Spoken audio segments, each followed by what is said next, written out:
In this video, we'll study about the histology of the peripheral nerves and the neuroglial cells. First, we'll see about the peripheral nerves. The peripheral nerves are collections of nerve fibers. These may be myelinated or unmyelinated. Some nerve fibers carry impulses from the spinal cord or brain to the peripheral structures like muscle or gland. These are called as efferent or motor fibers.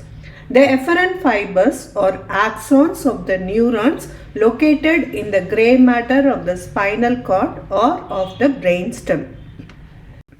Other nerve fibers carry impulses from the peripheral organ to the brain or spinal cord. These are called as afferent fibers. The afferent nerve fibers are processes of neurons that are located in sensory ganglia. In the case of spinal nerves, these ganglia are located on the dorsal nerve root, and in the case of cranial nerves, they are located on ganglia situated on the nerve concern. The neurons in these ganglia are usually unipolar or pseudo-unipolar type. Next, we'll see the basic structure of peripheral nerve.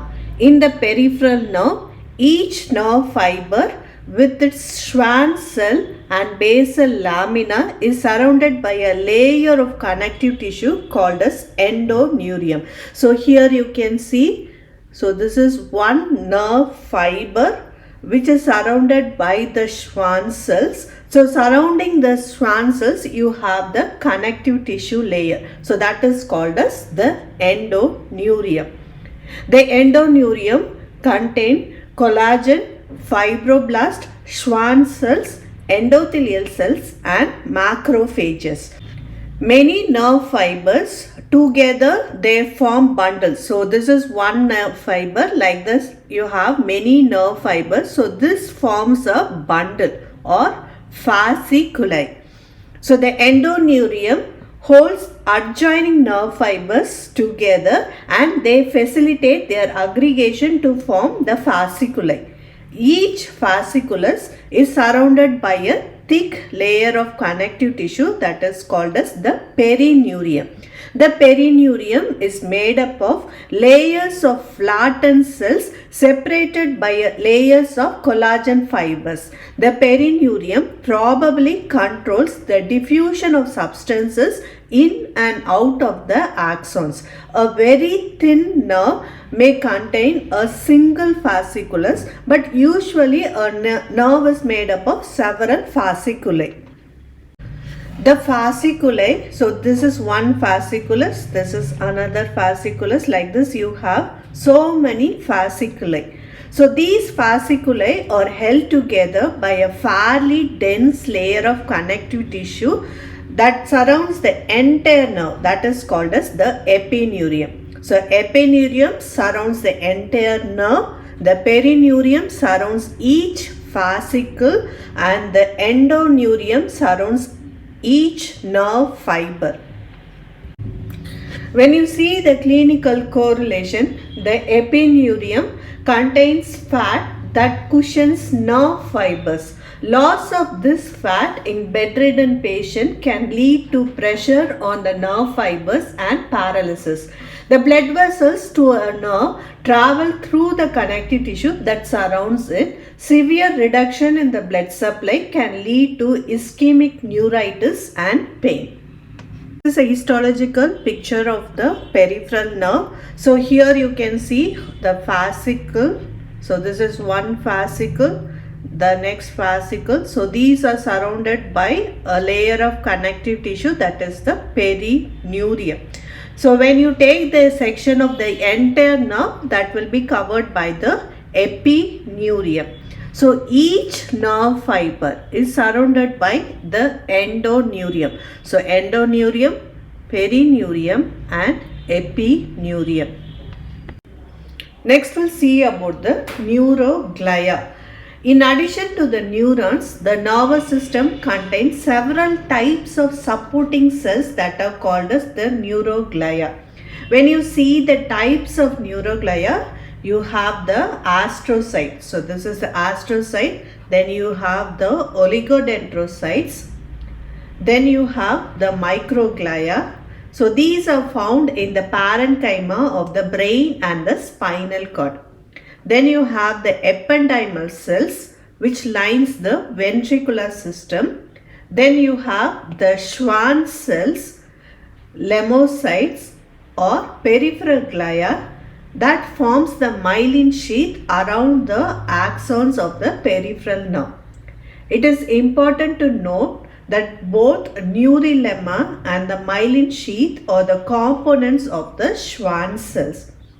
Then you have the capsular cells, also called as the satellite cells or capsular gliocytes. So these cells surrounds the neurons in the peripheral ganglia.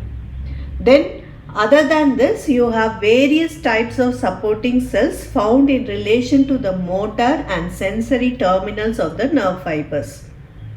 So in this picture you can see the satellite cells. These are called as capsular cells or capsular gliocytes. So they surround the neurons of the peripheral ganglia. Next we'll see the neuroglia of the brain and the spinal cord. So the neuroglial cells present in the parenchyma of the brain and the spinal cord are mainly of four types. The astrocytes that may be subdivided into fibrous and protoplasmic astrocytes. Then you have the oligodendrocytes, then the ependymal cells and microglia. All the neuroglial cells are much smaller in size than the neuron. However, they are far more numerous. So it is interesting to note the number of glial cells in the brain and the spinal cord is 10 to 50 times as much as that of neurons. The neurons and the neuroglia are separated by a very narrow extracellular space. In the ordinary histological preparation, only the nuclei of the neuroglial cells are seen. Their processes can be demonstrated by special techniques. Next we'll see about the astrocyte. These are small star-shaped cells that gives off number of processes. These processes often flatten into leaf-like laminae that may partly surround the neurons and separate them from other neurons. The processes are frequently end in expansions in relation to the blood vessels or in relation to the surface of the brain. Small swellings called gliosomes are present on the processes of the astrocytes. So these swellings are rich in mitochondria. The astrocytes are of two types. One is fibrous astrocytes, the other one is protoplasmic astrocytes. The fibrous astrocytes are seen mainly in the white matter and their processes are thin and asymmetrical. The protoplasmic astrocytes are seen mainly in the grey matter. Their processes are thicker than those of the fibrous astrocytes and they are symmetrical. There is an intermediate form between the fibrous and the protoplasmic astrocytes also. The processes of the astrocytes are united to one another through the gap junction. The astrocytes communicate with one another through calcium channels and such communication play a role in regulation of synaptic activity and in the metabolism of neurotransmitters and neuromodulators. The functions of the astrocytes are they provide the mechanical support to neurons and in view of their non-conducting nature, they serve as insulators and prevent the neuronal impulses from spreading in unwanted direction. And they are believed to help in the neuronal function by playing an important role in maintaining a suitable metabolic environment for the neurons. They can absorb neurotransmitters from synapses, thus terminating their action. They help in the formation of blood-brain barrier. Substances secreted by n feet of astrocytes probably assist in maintaining a membrane, the glia limitans externa, which covers the exposed surface of the brain. They also help to maintain the basal laminae of the blood vessels that they come in contact with. The astroglial cells are also responsible for repair of damaged areas of the nerve tissue, and they proliferate in such region that is called as the gliosis. The microglia act as macrophages to engulf and destroy the unwanted material. Next we'll see about the oligodendrocytes. These are rounded and pear-shaped body with a relatively few processes.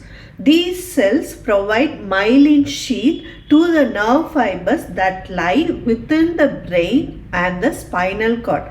Their relationship to the nerve fiber is basically similar to that of the Schwann cells to the peripheral nerve. However, in contrast to the Schwann cells that ensheaths only one axon, and oligodendrocytes may enclose several axons.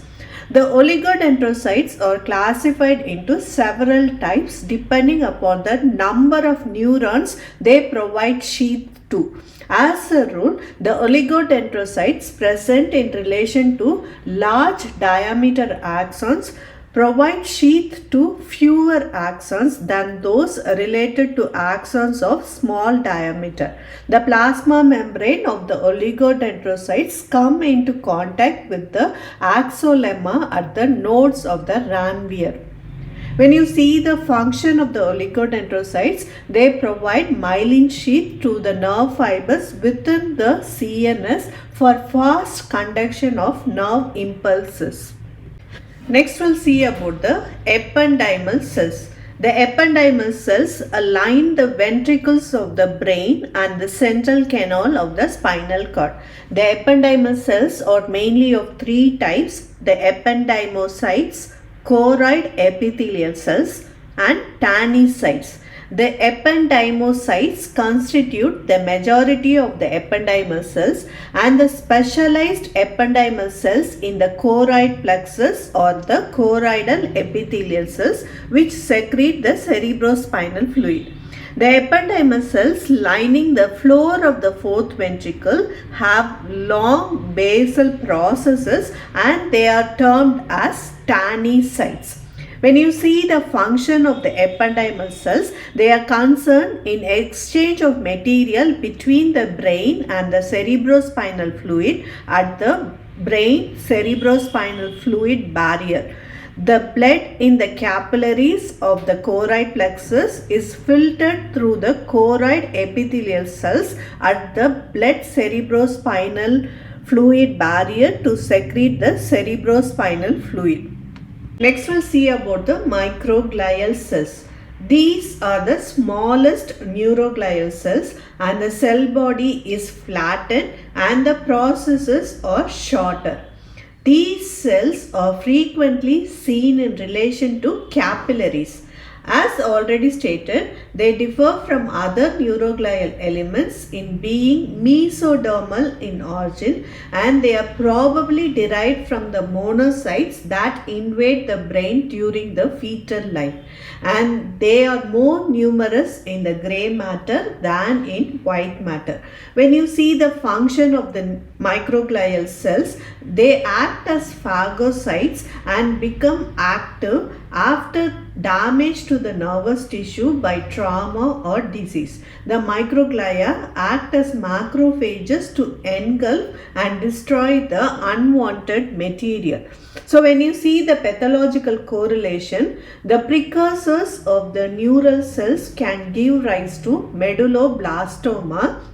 Once mature neurons are formed, they lose the power of mitosis and they do not give origin to tumors, and certain tumors called germinomas appear near the midline, mostly near the third ventricle, and they arise from germ cells that give rise to teratomas. Most tumors of the brain arise from the neuroglial cells, like astrocytoma are more common, and Oligodendromas are also frequent. The tumors can also arise from ependyma and from the Schwann cells.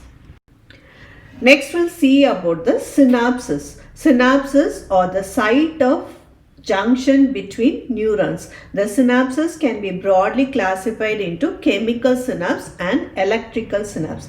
The synapses involving the release of neurotransmitters are referred to as chemical synapse. At some site, one cell may excite another without the release of transmitter. At such site, adjacent cells have direct channels of communication through which the ions can pass from one cell to another, altering their electrical status. Such synapses are called as electrical synapses. At the site of the electrical synapses, the plasma membranes are closely applied and there is a gap between them for about 4 nanometer. The proteins called connexin project into this gap from the membrane on either side of the synapse, and the proteins are so arranged that small open channels are created between the two synaptic elements.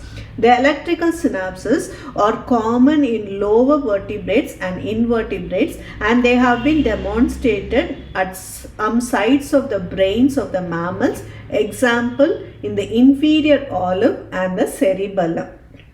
Junctions between the receptors and the neurons or between the neurons and effectors share some of the features of the typical synapses and may also be regarded as synapses. Junctions between the cardiac myocytes and between the smooth muscle cells are regarded as electrical synapses. Next we'll see the classification of a chemical synapse based on the neuronal elements taking part. The synapses may be of various types depending upon the parts of the neurons that come in contact. First is the axodendritic. This is the most common type of synapse. In this type, the axon terminal establish contact with the dendrite of a receiving neuron to form a synapse. Then you have axosomatic. The axon terminal synapse with the cell body. Then you have axonal. The axon terminal synapse with the axon of the receiving neuron. An axonal synapse may be located either on the initial segment of the receiving axon or just proximal to the axon terminal.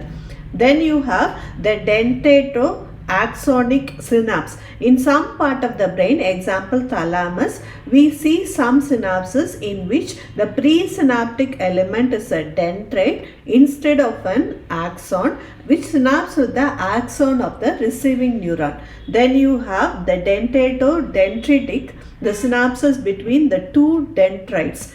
Then you have somatosomatic synapse, where the soma of a neuron may synapse with the soma of another neuron. Then you have the somatodendritic synapse, the synapse between a soma and a dendrite. Next we'll see the structure of a chemical synapse. A synapse transmits an impulse only in one direction. The two elements taking part in a synapse can be called as the presynaptic part and postsynaptic part. In an axodendritic synapse, the terminal enlargement of the axon may be referred as the presynaptic button or synaptic bag. The region of the dendrite receiving the axon terminal is called as the postsynaptic process. The two are separated by a space that is called as the synaptic cleft. Delicate fibers or granular material may be seen within the cleft. On either side of the cleft, there is a region of dense cytoplasm. On the presynaptic side, the dense cytoplasm is broken up into several bits. On the postsynaptic side, it is continuous and it is associated with the meshwork of filament, and this is called as the synaptic web. The thickened area of the membrane on the presynaptic and the postsynaptic sites constitute the active zone of synapse. The neurotransmission takes place through this region.